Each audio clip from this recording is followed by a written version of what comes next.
The sun set low in the cloudy sky, casting elongated shadows through the towering pines of the Cascade Mountains. Mark Reynolds, an avid hiker, took a deep breath of the crisp mountain air. He had planned this trip for months, eager to escape the chaos of the city life and immerse himself in nature. Armed with a .22 caliber pistol, a gun he recently purchased was tucked securely in his waistband. It was lightweight enough to carry for long periods of time. There were 2 magazines, each containing 13 rounds, one in his gun, the other on the left side of his waistband. It was a deterrent against any potential threats that could be lurking behind the sticks. As he trudged along the narrow trail, the sounds of chirping birds and rustling leaves enveloped him, creating a symphony of serenity. He appreciated the solitude, the escape from the relentless pace of modern life. The deeper he ventured into the woods, the more he felt an unsettling presence, a sensation he couldn't quite shake. Moreover, the woods were getting quieter with each passing step. Mark paused to take a sip from his water bottle, glancing around at the towering trees. It was then he noticed a faint trail leading off the main path, partially obscured by underbrush. Curiosity piqued, he decided to explore. It wasn't unheard of for fellow hikers to stumble upon hidden gems outdoors. He stepped onto the narrow path, the underbrush crunching beneath his boots. The further he walked, the more the light seemed to dim. The trees grew thicker, their gnarled branches intertwining overhead, creating a canopy. It was eerily quiet, the only sound being the soft crunch of leaves underfoot. Mark's gut twisted with unease, but he pressed on, determined to find whatever lay at the end of this hidden trail. Minutes turned into what felt like hours, and just as he was about to turn back, he stumbled upon a clearing. The sight that met him stole the breath from his lungs. Numerous bodies lay scattered across the ground, bloodied and broken, their vacant eyes staring up at the sky. Blood pooled around them, soaking into the earth, staining the leaves a deep crimson.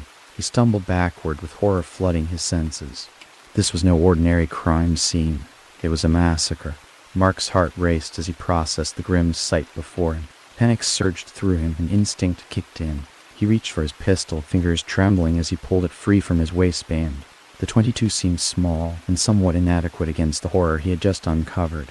However, he quickly checked to see if his spare mag was in place. He couldn't believe this was happening. He was alone, miles from the nearest help, and armed with only 26 rounds. Armed and dangerous, and quite possibly the biggest badass in the woods at this point. He knew that a .22 pistol is not to be underestimated for self-defense, and has filled graveyards with those who thought otherwise. A rustle in the bushes snapped him from his thoughts. He instinctively aimed his weapon at the sound, heart pounding in his chest. "Who's there?"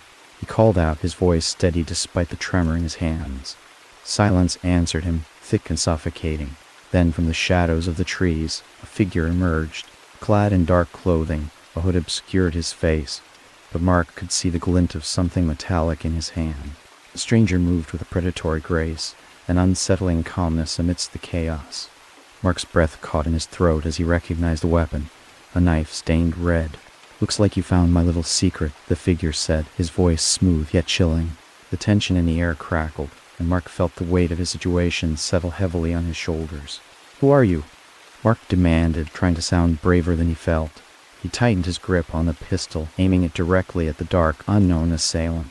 "Oh, just a humble traveler," the figure replied, stepping closer, the knife glinting ominously in the fading light. "But it seems you've wandered too far from the path. You shouldn't have come here." Mark's mind raced, calculating his options. He could attempt to run, but the figure's movement suggested predatory speed. He knew that he wouldn't get far. He had only 2 mags, but he couldn't let it deter him. "I'm not afraid of you," he lied, his voice shaky. "Not afraid? That's cute," the figure chuckled darkly, his face shrouded in shadows. "But you ought to be now. You see, this is my playground, and I don't take kindly to intruders." Mark's pulse quickened as the figure took another step forward. The clearing felt smaller, the trees closing in around him. "Stay back," he shouted, raising the pistol higher, his hands trembling. "I'll shoot." The figure's laughter echoed through the clearing, cold and haunting. "You think that little toy can save you, huh?" In a moment of desperation, Mark pulled the trigger. The gun barked loudly in the silence of the forest, the bullet flying true. It struck the figure in the shoulder, and he staggered back, a surprised gasp escaping his lips. But instead of falling, he grinned, revealing a set of unnaturally sharp teeth. "Now that's just rude," he hissed, advancing with a predatory speed that made Sonic the Hedgehog look like a two-legged rat running in cement sneakers underwater. He fired again, the second round finding its mark in the figure's chest. This time he howled in pain, but still he pressed on, relentless.